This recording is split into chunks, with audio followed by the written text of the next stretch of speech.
It's Tuesday. It's Harp Tuesday, August 16th, 2011.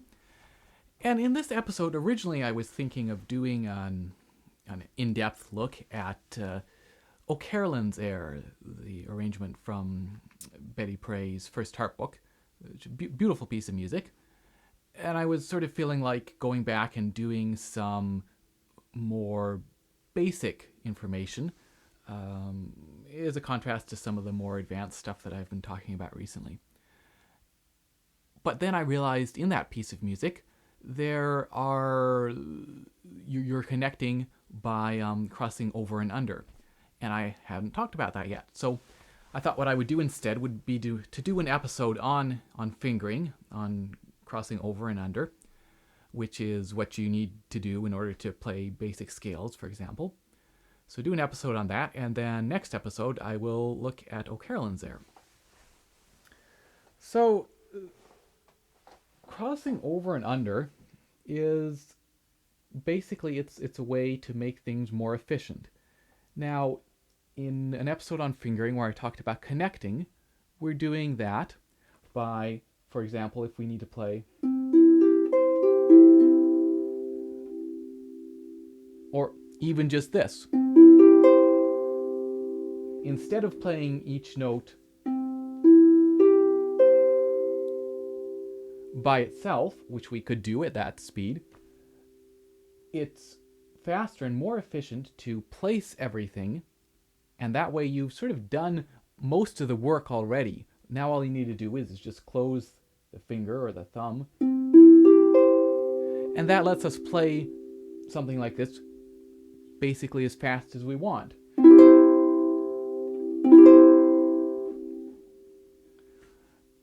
And that carries over to this idea of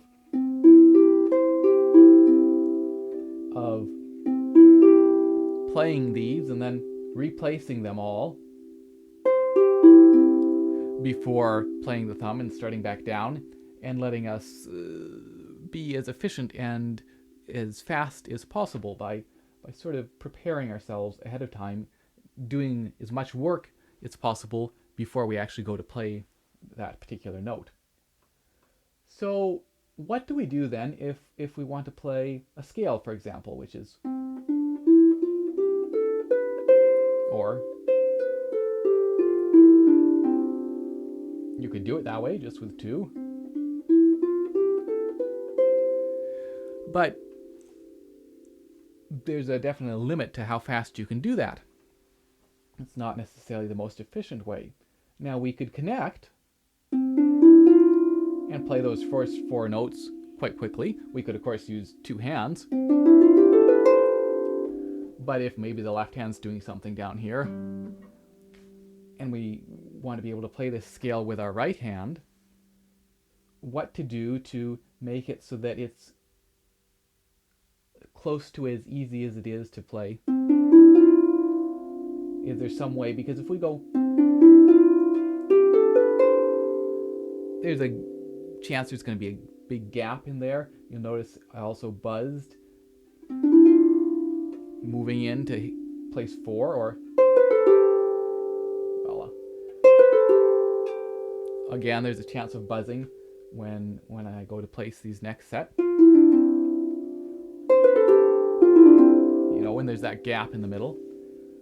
So what happens is this idea of continuing to connect the notes. So in placing under, placing over. So let's go into that in more detail. I'm going to zoom in a little bit so that hopefully this is as clear as possible. And maybe not quite that much. So it's essentially the same thing, either going up or down. It's just when we're going up. So let's say we're going to play these 5 notes. And now we're getting ready to cross under. So here's this position that we're in. Sorry, I'll move my hand up a little bit further. And it's different than anything you'd have encountered up until this point, right? Because the thumb is playing a note that's lower than the second finger. It's very, very strange. And as we're playing upwards, and now about to play the thumb, one thing, of course, is to make sure that this finger is not stopping that E from being played.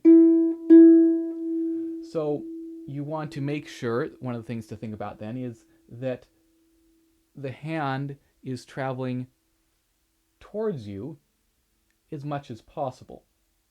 You still want to have essentially the same position with 2 that you would if you were playing it and there was no funny business going on with a thumb. So that it's not, it's not like this, and it's not sort of straight up and down. It's that angle, that nice 45-degree angle.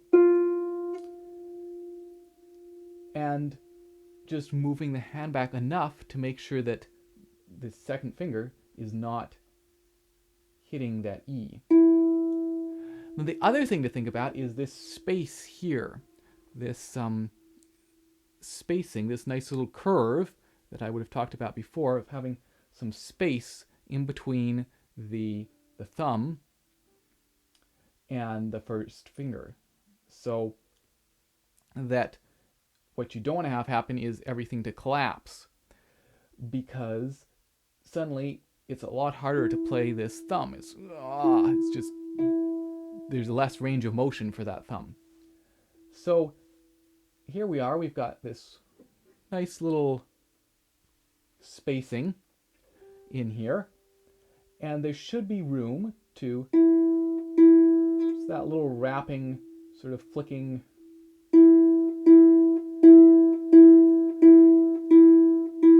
motion of the thumb.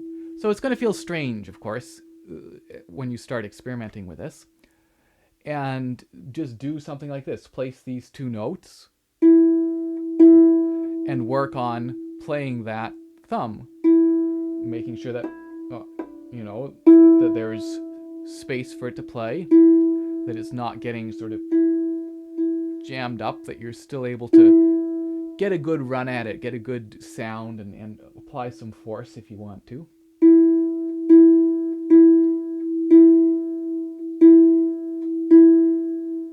And then you can go back, for example, just do 2, move it under. So it plays like normal, plays closing into the palm, and then just falls back out onto this F string. So just if you were going to go,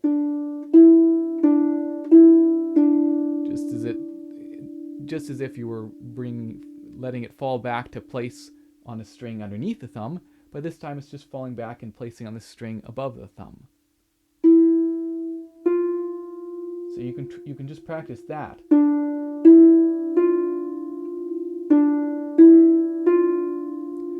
Then you can practice what happens after playing this thumb, because we're going to play the thumb, and now ideally before we play this first finger, before we play 2, we're going to have moved the thumb up and placed it.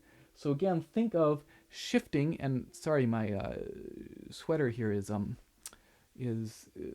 dark, so it's hard to see, but think of shifting your arm up, just as if you were playing something down here and then moving up, you would be shifting your elbow and arm up. You're going to do the same thing. You're pulling your arm and hand and your hand and your whole arm back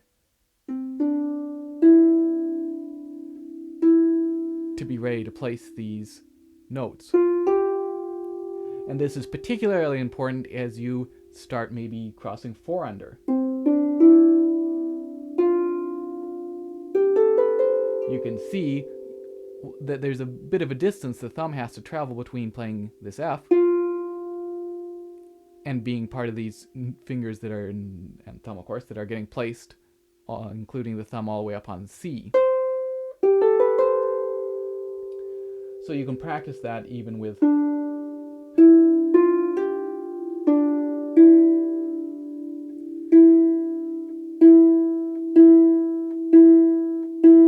not a huge motion, but just making sure that you don't sort of get your hand stuck still too far forward and everything gets out of position. So that's what happens if we're going up. Now let's just take a look at going down, that same fingering. So we play the thumb. Now we're going to cross over. So we're in this same position.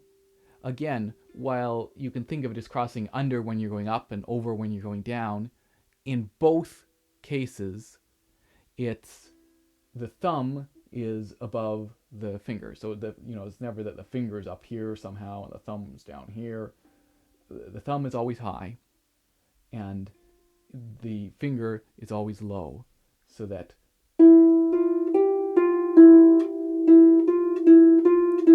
we have this same little position whether we're going down or up.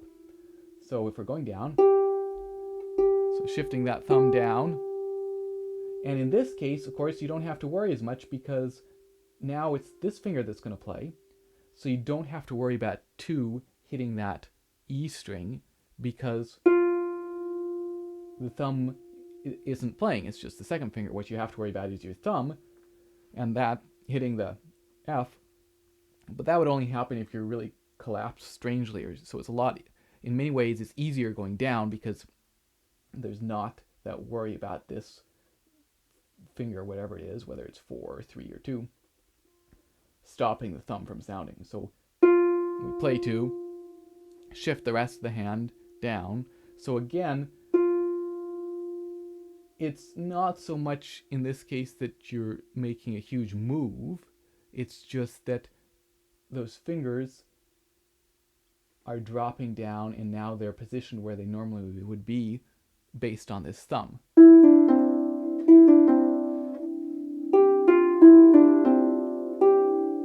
So again, you can practice this motion of going over. You can practice playing 2 when 1 is sitting here.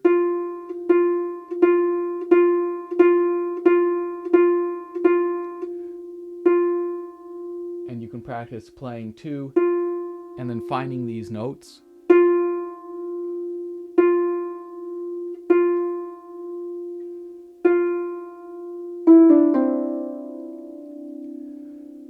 So that's basically it in a nutshell. Of course, we will start. I'm just going to angle this camera a little bit downwards. I'm positioned in more of an actual spot that I would normally be. Okay, middle of the string. So then, of course, you do the same thing with 3 crossing under and over. So here we are.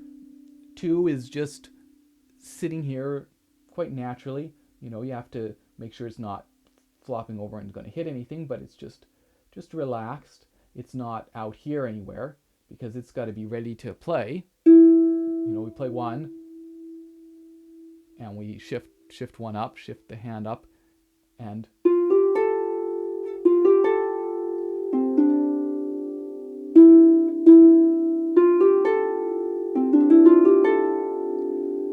conversely. So here we have the same spot, except now 3 is going to play first.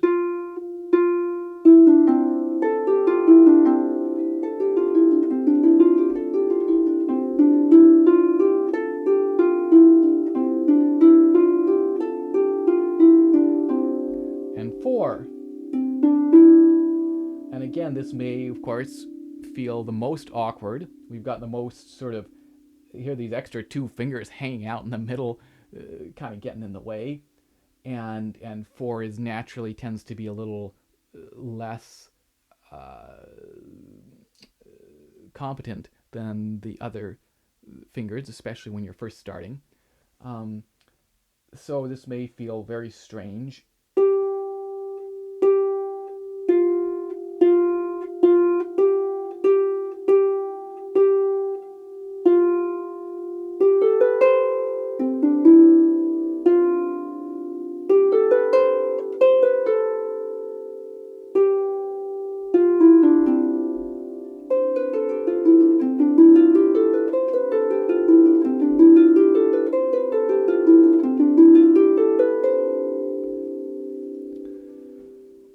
And again, when you're first learning this, the ideal is to practice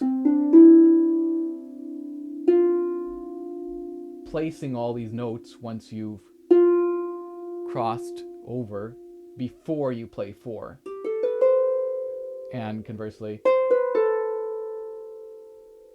placing all these notes before you start playing the thumb.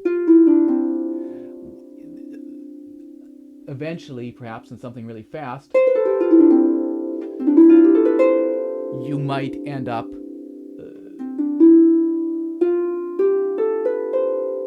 placing maybe these and then starting to play them before the thumb has quite all the way got to the top. But certainly when you're first practicing them, making sure, just like I talked about in connecting, where we find these again before playing rather than finding them as we're playing. It's good practice, and it helps make things as efficient as possible. And the final thing that you can do, of course, is just do sort of trill-like practice where you're going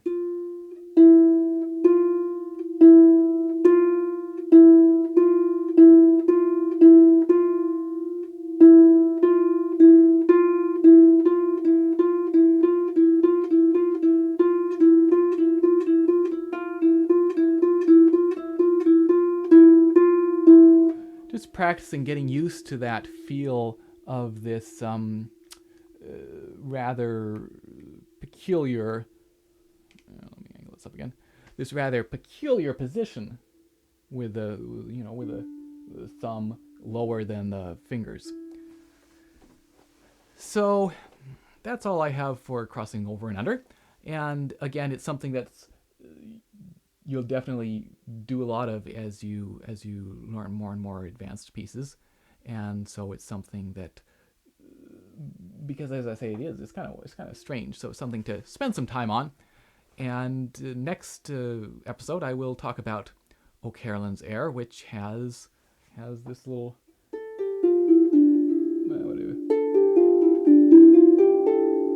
a little section with crossing over and under, as well as a lever change and some other good stuff. So until then, have fun, and I'll see you in a couple of weeks' time. Cheers.